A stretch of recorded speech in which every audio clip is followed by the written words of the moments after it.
Satu, saya ingat nasihat ayah saya sendiri, kau bagilah agama kat anak, InsyaAllah benda tu dia akan tahu mana baik dan mana buruk. First concern is transport lah sebenarnya. So anak saya sekolah pun dekat Setiawangsa. So Alhamdulillah kita ada kereta dia transport tu. So anak saya pula antara yang terawal sampai. So dia ada masa dia sendirilah, senang untuk dia nak mandi, kemaskan diri, untuk dia ready untuk kelas dekat Hati Murni ni lah.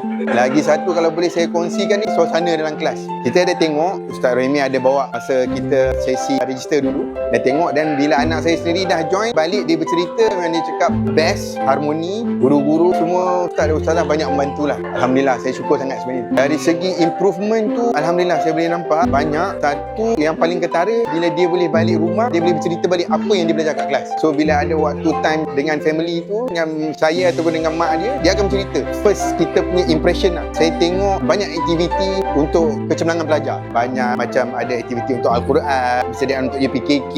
Walaupun anak saya belum join, kita dah rapat dah sebenarnya. Dari kat social media, dekat ada WhatsApp dengan guru besar kan. So kita tengok, oh mana banyak aktiviti ni untuk kebaikan anak-anak. Dari segi communication antara saya dengan guru, responnya cepat, and then saya pun cepat untuk tahu apa perkembangan anak saya. This is my humble opinion lah. Bukan nak up ke, tapi isi pengalaman saya sendiri. Saya boleh kata sangat beza dan sangat ketara improvementnya anak saya ni. So bagi parents yang belum ada pengalaman ataupun masih mencari tempat yang sesuai, tempat yang terbaik untuk anak, kalau nak improvekan anak-anak dari segi agama, sosial, akademik, insyaAllah Hati Murni ni adalah salah satu sekolah yang boleh diberikan lah. We made the right choice lah sebenarnya.